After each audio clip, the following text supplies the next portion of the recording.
RTS Info, Didier Duployer. Le nombre de lits disponibles en soins intensifs diminue en Suisse. En conférence de presse en ce début d'après-midi à Berne, le délégué du Conseil fédéral pour le service sanitaire coordonné a précisé qu'il restait à l'heure actuelle 22% de lits en réserve dans ces soins intensifs, 25% dans les soins aigus et parmi les patients en soins intensifs, 57% sont atteints du Covid-19 alors que les mesures décidées vendredi dernier par le Conseil fédéral ne suffisent pas, avertit le chef de la task force scientifique de la Confédération, Martin Ackermann.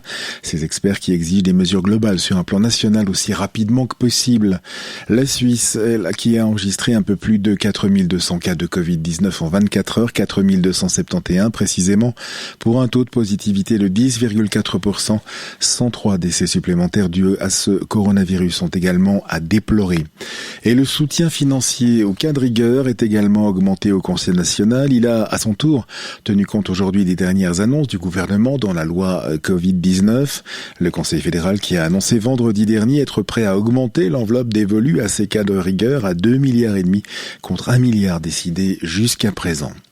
Et un vaccin pour Noël, ça c'est le souhait de l'Allemagne qui veut qu'un tel vaccin soit autorisé dans l'Union européenne avant Noël, dès le 23 décembre, pour pouvoir commencer les premières vaccinations avant la fin de l'année. Justement, l'Agence européenne des médicaments annonce se réunir le 21 décembre.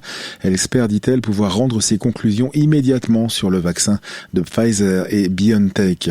Et le vaccin de Moderna, lui, ne représente pas de problème de sécurité, selon l'Agence américaine des médicaments, qui doit se réunir jeudi pour décider de l'autoriser en urgence.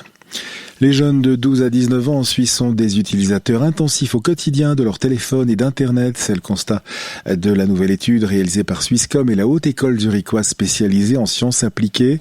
Par rapport à la précédente, il y a 2 ans, les jeunes utilisent ainsi leur smartphone 2 heures de plus par jour le week-end et 40 minutes de plus par jour en semaine. Au total, ils passent donc en moyenne près de 3 heures sur leur smartphone et sur Internet par jour de semaine, près de 5 heures durant le week-end. La municipalité de Lausanne a tiré ce matin le bilan de la législature 2016-2021, à moins de 3 mois des élections communales vaudoises.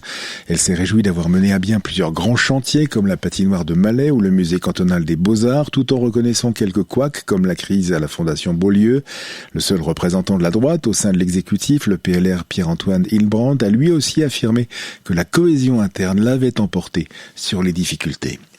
Enfin, Wendy Holdener participera-t-elle au Super G prévu dimanche prochain à Val d'Isère? Swisski précise qu'une décision sera prise ces prochains jours. À la peine en géant en ce début de saison, l'Obvaldienne pourrait choisir de se concentrer sur l'entraînement pour les prochaines courses programmées les 28 et 29 décembre à Semmering en Autriche.